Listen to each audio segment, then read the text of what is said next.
नमस्कार दोस्तों। आज देश में पक्ष और विपक्ष एक दूसरे पर आरोप लगा रहे हैं कि भारतीय संविधान के रक्षक मैं हूँ। अर्थात पक्ष वाले बोलते हैं, जो सरकार के जो व्यक्ति हैं वो बोलते हैं कि संविधान की रक्षा हम लोग कर रहे हैं। विपक्ष वाले बोलते हैं कि भारतीय संविधान की रक्षा हम लोग कर रहे हैं। लेकिन मैं आप लोग को बता देना चाहता हूँ, देशवासियों को बता देना चाहता हूँ कि संविधान अपने आप में रक्षक है, जिसका चौकीदार सर्वोच्च न्यायालय है, उच्च न्यायालय है और अधीनस्थ न्यायालय है। चौकीदार इस कारण मैं कह रहा हूँ कि जो भी चौकीदार है या फिर जो पहरुआ कह सकते हैं, उनको शक्ति संविधान ही देता है। इसलिए एक दूसरे पर आरोप प्रत्यारोप लगाना कि भारतीय संविधान के रक्षक पक्ष वाले हैं, विपक्ष वाले हैं, ये 100% गलत है। चाहे वो अनुच्छेद 370 को लेकर के हो, चाहे इस तरह के जो भी यूनिफॉर्म सिविल कोड हो, या आईपीसी का जो अभी जो बदलाव आया है उसका हो, ये सब कहीं ना कहीं संविधान ही ये शक्ति सरकार को, न्यायपालिका को और सरकार के अंतर्गत जो विधायिका कार्यपालिका उस सबको प्रदान करती है। क्योंकि सरकार के 3 अंग हैं, विधायिका, कार्यपालिका और न्यायपालिका, और इन तीनों के ऊपर संविधान है। क्योंकि ये जो सरकार के जो अंग है या बॉडी है, उनको शक्ति संविधान ही देती है। अनुच्छेद 370 अगर मान लिया जाए हटाया जाए तो भारतीय संविधान में वो प्रोविज़न किया गया था। जब संविधान लिखा जा रहा था उसी समय में पाकिस्तान की ओर से कबायलियों ने कश्मीर पर आक्रमण किया था, जिसके लिए सरदार वल्लभ भाई पटेल जी और पंडित जवाहरलाल नेहरू, जो उस समय के तत्कालीन प्रधानमंत्री और गृह मंत्री थे, उन्होंने सहमति पत्र पर हस्ताक्षर किया करने के लिए कहा था हरि सिंह को। तभी वो हरि सिंह को आश्वासन दिया था कि मैं कश्मीर की रक्षा करूंगा और भारतीय सेना पाकिस्तानी कबायलियों या घुसपैठियों को भगाएगा।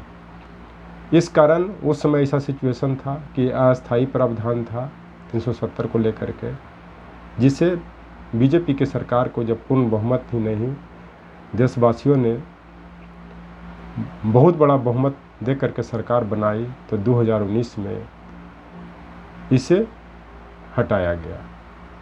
आज अभी कल परसों ये न्यूज़ फ्लैश हो रहा है कि जो भी यूपी और उत्तराखंड में जो कांवड़ यात्रा का जो रास्ता तय किया गया है, उस सभी पर सामान बेचने वाले अपना नेम प्लेट लगाएंगे, जो संविधान के विरुद्ध है।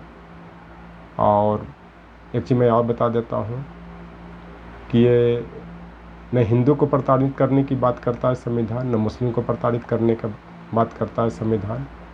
क्योंकि भारतीय संविधान के अनुच्छेद 19 के अंतर्गत ही व्यवसाय करने का अधिकार संविधान देता है, और उसमें यह कहीं वर्णन नहीं किया गया है कि जो ही व्यवसाय करेंगे वो अपने जाति, धर्म या नंबर प्लेट ले आके करेंगे। यही नहीं, चाहे भारतीय सेना हो, चाहे भारतीय पुलिस हो, चाहे सरकार के लोग हैं, उसमें कहीं वर्णन नहीं है कि सिर्फ ये जाति या धर्म के लोग ही मंत्री बनाए जाएंगे या सरकार में शामिल होंगे या एमपी बनेंगे या एमएलए बनेंगे।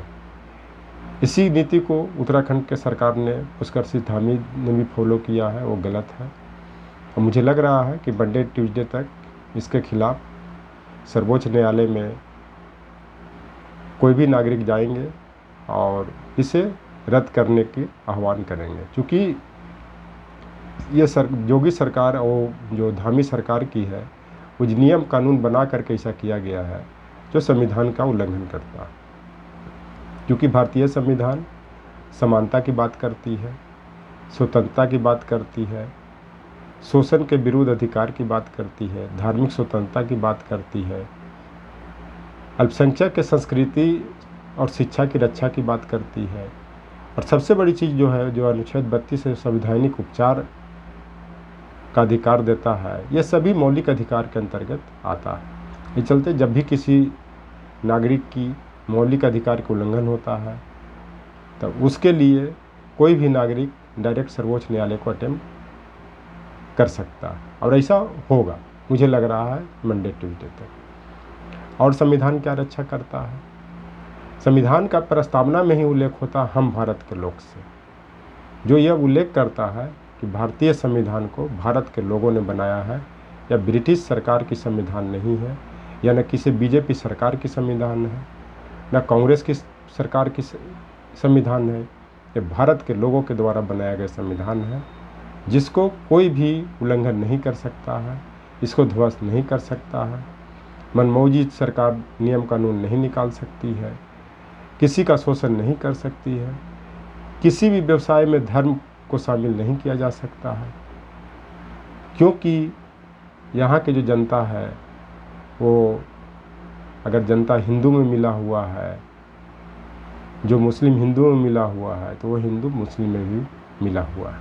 उसका कारण है कि आज भी देश में जितने भी मुस्लिम कम्युनिटी के लोग हैं, मैं 99 का 100% बोल रहा हूँ, वो सब कहीं न कहीं हिंदू से ही माइग्रेट करके मुस्लिम में गए, जब मुस्लिम आक्रमणकारी भारत पर आक्रमण कर रहे थे। और संविधान अपने आप में रक्षक क्यों है? क्योंकि संविधान ही सर्वोच्च न्यायालय को विश्लेषक का अधिकार देता है, जो प्रस्तावना के आधार पर उसका विश्लेषण करते हैं, और सही को सही, गलत को गलत सर्वोच्च न्यायालय साबित करती है। क्योंकि प्रस्तावना को संविधान का कुंजी भी कहा जाता है, हॉरियोस्कोप भी कहा जाता है। इस कारण जब भी सर्वोच्च न्यायालय के न्यायाधीश को किसी जजमेंट पर संदेह होता है तो प्रस्तावना का सहारा लेते हैं, और उस प्रस्तावना के आधार पर अपना निर्णय सुनाते हैं। ये बहुत ऐसे निर्णय आए हैं, चाहे 1990 तक बम्बई मामले का केस हो, जो राज्यपाल के अनुशंसा पर डायरेक्ट राष्ट्रपति शासन लगा दिया जाता था, उसको भी रोका गया। धर्म के आधार पर राजनीति करने पर भी रोक लगाया गया। समानता की बात की गई, राष्ट्रीय एकता अखंडता को मजबूत करने की बात की गई।